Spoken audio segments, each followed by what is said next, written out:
Hello, Julia. I'm back again just to echo a few things. And you may have seen from the title, it says that one of the biggest lies that Satan wants you to believe. And I know I've been guilty of this lie in the past, and we are guilty of this every single day. You know, Satan, one thing that he always wants to do is to make you believe that you are the only one that's going through that situation. And the situation that we go through in life, he wants you to believe that no one else is actually going through that, but you are the only one. And he wants you to believe that your situation is you to get that your situation is worse than others, and no one else actually understands what you're going through. But that's a trap from Satan. The moment you believe this lie, you are trapped, you're incarcerated, and he knows that he can just manipulate you because you cannot believe the truth that God has spoken over your life. You cannot believe the truth that God wants you to live. You will believe this lie, and you cannot be able to get into fellowship. You cannot actually want to have communion with others. You'll be limited to many things. So when Satan uses this lie, he will begin to plant these idols. And actually, you will have these idols that you will not be able to admit in your life, but they will be there. In the sense that you will begin to uplift them and raise them above God. And when these things are taken away, when these things are being shaken, you start to feel this fear. You start to... Why me? Why me? Why me of this? Why me of that? And what happens is when you begin to allow this to control your life, you have missed the mark. But the thing is, know that the situation that you're going through today, people of old, so many people in the past have actually experienced the same thing before.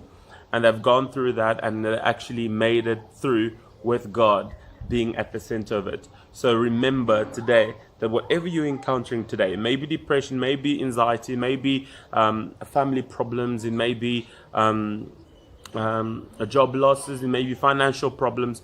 Whatever you're going through, the situation is actually found in God, and someone in the past has actually gone through the same thing that you're going through. So there's no reason for you to feel alone. There's no reason for you to feel as if you're in this box and no one else understands. Remember, if you feel that no one else understands, remind yourself that at least God understands. And if God understands the situation, He's going to remove you out of it. Now think of it. Joseph was thrown in the pit by his own brothers. In the book of Genesis, Joseph was thrown in the pit by his own brothers. And he was actually in that pit. Now imagine how he felt. Completely alone, incarcerated. And he thought that he was probably going to die in that pit.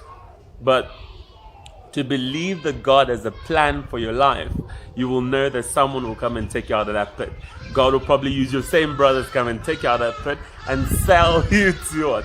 As a slave. But He wants you to be able to reach your full potential. And you only understand that when you've been through moments where you know it's only God that can intervene, it's only God that can do this. And when you understand that, you just got everything. You're going to have a smile on your face.